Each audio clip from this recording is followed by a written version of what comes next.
Τον Ιούλιο του 2015 ο κόσμος συγκλονίστηκε από μία από τις πιο διαβόητες παραβιάσεις δεδομένων στην ιστορία.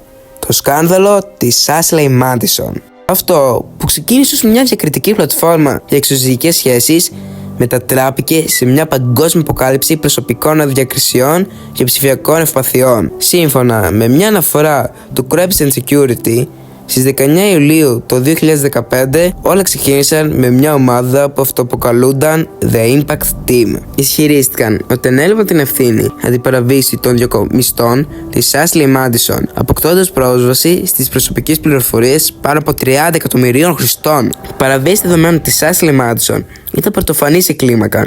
Αποκάλυψαν ονόματα, διευθύνσεις email, πληροφορίες πιστοποιητικών καρτών, προσωπικές φαντασιώσεις και μυστικές συναντήσεις. Οι λόγοι πίσω από τη χακαρισμένη επίθεση έγιναν πιο ξεκάθαροι, καθώς η ιστορία εξελισσόταν. Η Impact Team δικαιολόγησε τις ενέργειές της, επισημαίνοντας τις ανήθικες επιχειρηματικές πρακτικές της Ashley Madison, όπως τη χρέωση των χρηστών για τη διαγραφή των λογαριασμών τους. Μια διαγραφή που σύμφωνα με αυτούς δεν γινόταν ποτέ ολοκληρωτικά.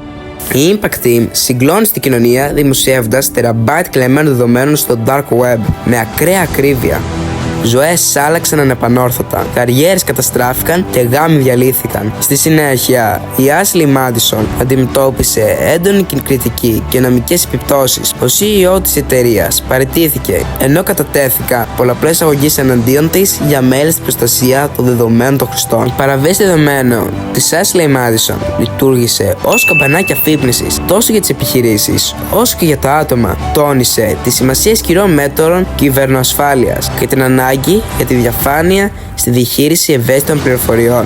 Ας αποτελέσει η παραβίαση της Ashley Madison ένα μάθημα καθώς προχωράμε στην ψηφιακή εποχή. Κανένα μυστικό δεν είναι ασφαλές στο διαδίκτυο και κάθε κλικ αφήνει ένα ψηφιακό αποτύπωμα.